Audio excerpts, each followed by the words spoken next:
সদ্য ঘোষিত হাইস্কুল শিক্ষান্ত পৰীক্ষাত 100% ফলাফল কঢ়িয়াই আনিবলৈ সক্ষম হৈছে অতিকৈ পিছপৰা অঞ্চলৰ এখন ব্যক্তিগত খণ্ডৰ বিদ্যালয়ে। উক্ত ফলাফলক কেন্দ্ৰ কৰি ভাটিয়াখালী শংকৰদেৱ আজান পীৰ জাতীয় বিদ্যাপীঠত এক আনন্দমুখৰ পৰিৱেশ।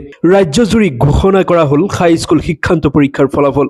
সদ্য ঘোষিত ফলাফলক কেন্দ্ৰ কৰি বিভিন্ন জনৰ মনত এতিয়া পাৰ ভঙা উৎসাহ উদ্দীপনা। ৰাজ্যৰ বিভিন্ন প্ৰান্তৰ লগতে ভাটিয়াখালী শংকৰদেৱ আজান পীৰ জাতীয় বিদ্যাপীঠত এক উৎসৱ মুখৰ পৰিৱেশ বিৰাজ কৰা পৰিলক্ষিত হয়। উল্লেখ্য যে ভাটিয়াখালী শংকৰদেৱ আজান পীৰ জাতীয় বিদ্যাপীঠৰ ফালৰ পৰা এইবাৰ প্ৰথমবাৰৰ বাবে হাইস্কুল শিক্ষান্ত পৰীক্ষাত অৱতীৰ্ণ হৈছিল। এই বিদ্যালয়ৰ পৰীক্ষাৰ্থীয়ে 100% ফলাফল লাভ কৰিবলৈ সক্ষম হয়। সেয়েহে আনন্দত আত্মহাৰা হয় অভিভাৱক তথা শিক্ষাগুৰুসকলৰ লগতে বিদ্যালয়ৰ ছাত্ৰ ছাত্ৰীসকল। বিদ্যালয়ৰ শিক্ষাগুৰুসকলে এখনি ফুলাম গামোচাৰে সম্বৰ্ধনা জনাই কৃতিত্ব লাভ কৰা ছাত্ৰ ছাত্ৰীসকলক।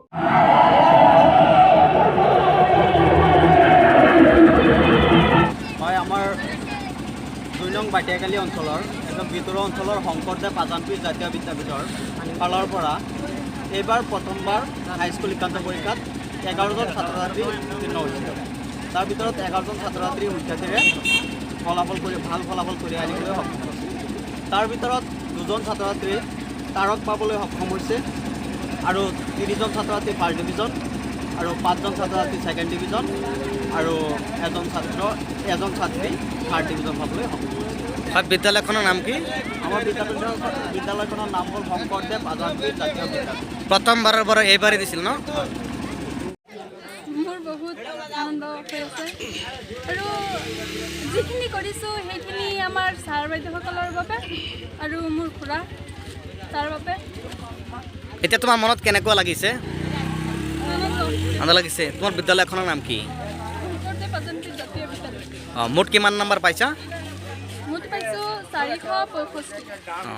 First division. First division star. এতিয়া কাক তুমি ধন্যবাদ দিবা বা কাক প্ৰাধান্য দিবা? এই আৰু শিক্ষক শিক্ষয়িত্ৰীসকলক আৰু লগতে মোৰ খুৰাক। আজি বহুত ভাল লাগিছে। আমাৰ ছাৰ বাইদেউহঁতে আমাক সহায় কৰাৰ কাৰণে আমি ইমান আগবাঢ়িছোঁ। সেইকাৰণে আমি ছাৰ বাইদেউসকলক আন্তৰিক শুভেচ্ছা জনালোঁ মনৰ পৰা। আজি তোমাৰ মনত কেনেকুৱা লাগিছে? বহুত আনন্দ লাগিছে। হয়, কোনটো স্কুলৰ পৰা দিছিলা? শংকৰদেৱ আজান পীৰ জাতীয় বিদ্যালয়। কিমান নম্বৰ পাইছিলা? মুঠ 465। 465।